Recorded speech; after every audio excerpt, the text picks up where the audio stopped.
ప్రతిపక్ష party stature ఇచ్చారు, ప్రతిపక్ష పార్టీ స్టేచర్ అది మీ పార్టీకి. 2024 మే జూన్లో పార్లమెంట్ జరిగింది, గుండు సున్నా ఇచ్చిండ్రు, మీ పార్టీని మార్చరీకి పంపించారు. నేనేం తప్పు మాట్లాడిన అధ్యక్ష? ఏమన్నా నేను? ఆనాడు మీరు అధికారంలో ఉన్నారు, స్టేచర్ ఉండే, తర్వాత ప్రతిపక్షం స్టేచర్ పడిపోయింది, ఆ తర్వాత గుండు సున్నా వచ్చి 8 డిపాజిట్లు పోయినాక మార్చరీలకు పోయిందని అన్న అధ్యక్ష. నేనేమన్నా అధ్యక్ష? అందులో తప్పేముంది అధ్యక్ష? బీఆర్ఎస్ ఈరోజు మార్చరీలో ఉందని నేను చెప్పిన అధ్యక్ష. దాన్ని ఒక వ్యక్తిని అన్నట్టుగాను, పెద్ద ఆయన్ని చంద్రశేఖరరావు గారు నేను అన్నట్టుగా హరీష్ రావు గారు, కేటీఆర్ గారు చిత్రీకరిస్తున్నారు అధ్యక్ష. అంత కుత్సిత స్వభావం నాకు లేదు అధ్యక్ష. చంద్రశేఖరరావు గారి దగ్గర ఉన్న కుర్చీని 4 కోట్ల తెలంగాణ ప్రజలు గుంజుకొని నన్ను తెచ్చి ఇక్కడ కూర్చోబెట్టారు అధ్యక్ష. ఇంకేముంది అధ్యక్ష చంద్రశేఖరరావు గారి దగ్గర నేను తీసుకోవడానికి? వారి దగ్గర ఉన్న ప్రధాన ప్రతిపక్ష హోదా.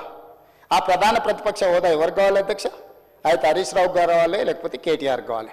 అయితే గీతే ఏదైనా కోరుకుంటే జరగరాంది ఏదైనా జరిగితే వాళ్ళిద్దరు ఆ కుర్చీ కోసం పోటీ పడతారు. కానీ నేను ఇక్కడి నుంచి అక్కడికి పోను కదా అధ్యక్ష. నేనెందుకు కోరుకుంటా అధ్యక్ష?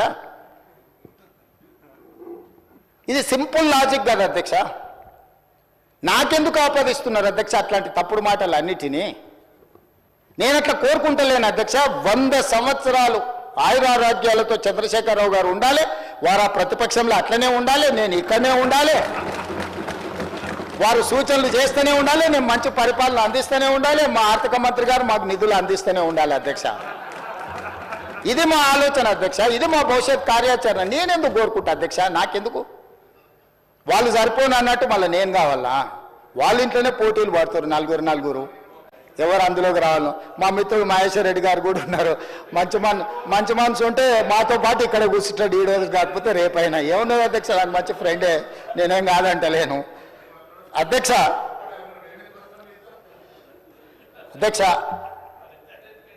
10 సంవత్సరాల వాళ్ళ పరిపాలనలో ఈ తెలంగాణ రైతాంగానికి జరిగిన సంక్షేమం కానీ, అభివృద్ధి కానీ, చేసిన రుణమాఫీ కానీ, లేకపోతే కొనుగోలు చేసిన వడ్లు కానీ, కందులు కానీ, పత్తి కానీ, మిర్చి కానీ, పసుపు కానీ, సోయాబీన్ కానీ, ఏ పంటల గురించి అయినా, పండించిన పంటల గురించి, లేకపోతే కొనుగోలు చేసిన పంటల గురించి, లేకపోతే విధానపరమైన నిర్ణయాలు అగ్రికల్చర్ పాలసీ గురించి కానీ, ఎనర్జీ పాలసీ గురించి కానీ, ఇంకేదైనా పాలసీ గురించి కానీ, రైతుల గురించి ఎప్పుడైనా మేము చర్చకు సిద్ధంగా ఉన్నాము. చంద్రశేఖరరావు గారిని తారీఖు చెప్పమన్నారు. నేను మా సంబంధిత శాఖ మంత్రులను రిక్వెస్ట్ చేస్తా, తమరిని కూడా నేను రిక్వెస్ట్ చేస్తున్నా.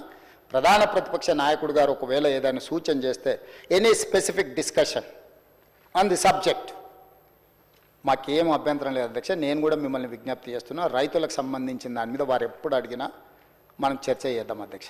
అదేవిధంగా అధ్యక్ష, మహిళలు ఆడబిడ్డలు ఆశీర్వదించి రేవంత్ అన్న అని పెద్దోళ్ళు, మా బిడ్డ మా పిల్లగాడు, మా ఇంట్లో పిల్లగాడని అనుకోవడం వల్లనే ఈరోజు నేను ఇక్కడికి వచ్చిన అధ్యక్ష. ఆడబిడ్డల ఆశీర్వాదం లేకుండా ఈరోజు నేను ఇక్కడ లేను, మా ప్రభుత్వం లేదు. కాంగ్రెస్ పార్టీ మీకు తెలుసు, ఈ దేశానికి ఉక్కు మహిళగా ప్రధానమంత్రి శ్రీమతి ఇందిరాగాంధీని కాంగ్రెస్ పార్టీ చేసింది. ఈ దేశానికి రాష్ట్రపతిగా ప్రతిభా పాటిల్ని కాంగ్రెస్ పార్టీ చేసింది. లోక్సభ స్పీకర్గా మీరా కుమారి బాబు